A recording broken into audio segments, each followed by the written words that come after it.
Chicken ఆవకాయ పెడుతున్నానండి. ఇది మాంసం శుభ్రం కడిగేసుకొని దీంట్లో కొంచెం పసుపు ఉప్పు వేసుకొని శుభ్రంగా నీళ్ళు అన్నీ డ్రై అయిపోయేదాకా గ్యాస్ మీద పెట్టుకోవాలండి. డ్రై అయిపోయాక తీసి పక్కన పెట్టుకొని ఇది మసాలా దినుసులు అండి.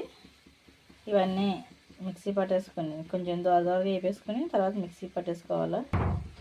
మిక్సీ పట్టేసుకున్న మసాలా దినుసులు అండి ఇవి. ఆయిల్ పోసుకుంటున్నా అండి. అర కేజీ చికెను, అర కేజీ చికెన్లోకి పావు కేజీ ఆయిల్ తీసుకుని చికెన్ మొత్తం డీప్ ఫ్రై చేయాలండి.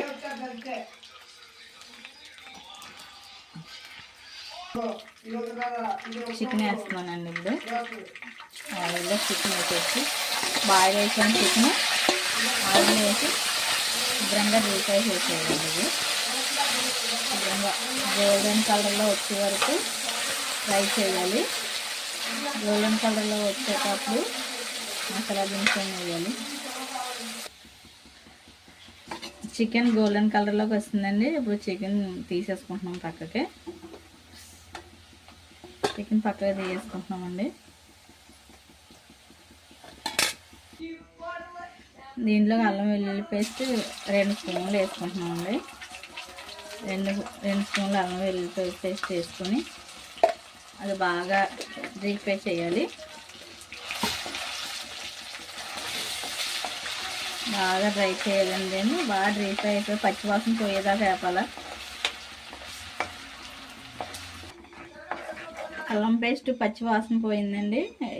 బాగా డీప్ ఫ్రై చేసాను. ఇప్పుడు చికెన్ వేస్తున్నానండి. దీంట్లో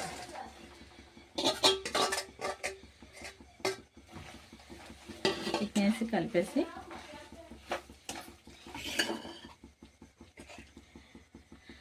ఫస్ట్గా ఫ్రై చేసి ఉంచుకున్నాం కదా మసాలా అండి. ఇది చేసేసాను. మిక్సీ చేసి ఉంచానండి. వేసేసాను. నెక్స్ట్ కారం వేస్తున్నాను. దీంట్లో తగినంత కారం వేసుకోవాలండి. దీంట్లో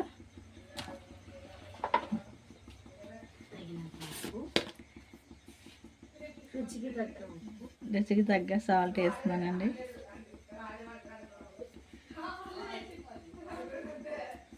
వేసుకొని ఇది కలిపేసుకునండి. శుభ్రంగా ఫ్రై అయ్యాక